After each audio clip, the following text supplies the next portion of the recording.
সবাইকে স্বাগত জানাই আমার ইউটিউব চ্যানেলে। আজকে আমি বানাচ্ছি মটর পনির। সেটা অবশ্য আমি মাঠ থেকে সব জেনে নিয়ে তারপরেই করছি। এই মটর পনির পেছনে একটা ছোট্ট গল্প আছে। সেটা হচ্ছে আমি যখন খুব ছোট তখন যেরকম মায়েরা খাওয়ায় ছানা, পনির, দুধ, কিন্তু আমার একদম পছন্দ ছিল না। আমার বন্ধুরা খেত কি সুন্দর এক বাটি ছানা, এটা খুব ভালো বাচ্চাদের জন্যে। আমার মা প্রচণ্ড ট্রাই করতো, বাট আমি একদমই খেতাম না। যাই হোক, আমি বোধহয় তখন ক্লাস 6-এ পড়ি। মায়াপুরে গেছিলাম।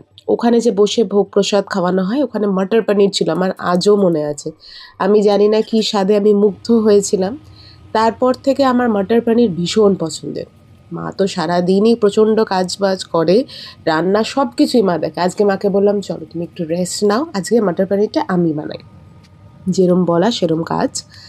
তেল দিয়ে আগে পনিরটাকে হালকা করে ভেজে নিয়েছিলাম, তারপরে ছোটো ছোটো করে আলু কেটে নিয়ে, এবার মা বলেই দিয়েছিল যে পনিরটা ভাজার পরে হালকা করে, একদম হালকা করে ভাজবি, নাহলে শক্ত হয়ে যাবে।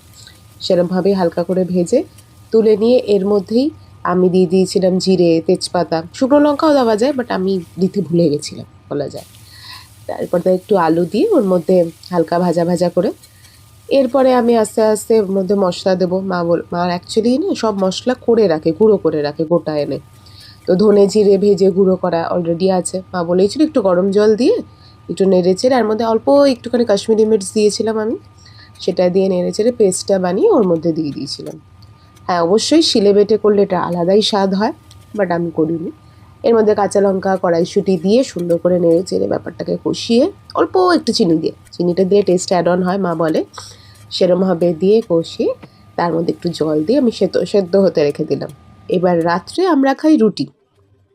এই যে আটাটা মাখছি আমি, এরপরে যে জিনিসটা তোমরা দেখতে পাবে সেটা দেখে সবাই হাসবে আমি জানি, কিন্তু ব্যাপারটা হচ্ছে আমার পুরো সবসময় যে আমার গোল রুটি হয় সেটা কিন্তু একদম হয় না। আমি সুন্দর করে আটাটা মেখে নিতে পারি, নিয়েও ছিলাম, সুন্দর করে লেচি বানিয়ে নিয়েছি।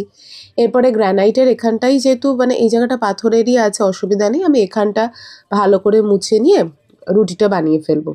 তাওয়া বসিয়ে নিয়েছিলাম, গরম হয়ে গেছে, সব ঠিক আছে। এবার যে আমি বেলছি রুটিটা, এটা একদমই গোল হচ্ছে না। আমি জানি সবাই তোমরা দেখে হাসছো, বাট ঠিক আছে, ট্যাড়া হোক ব্যাকা হোক, খাওয়া তো যাবে। দরকার এটাই আসল, তাই না? বাইরে তো যেতে হচ্ছে না। সুন্দর সুন্দর গরম গরম মটর পনির আর রুটি রেডি।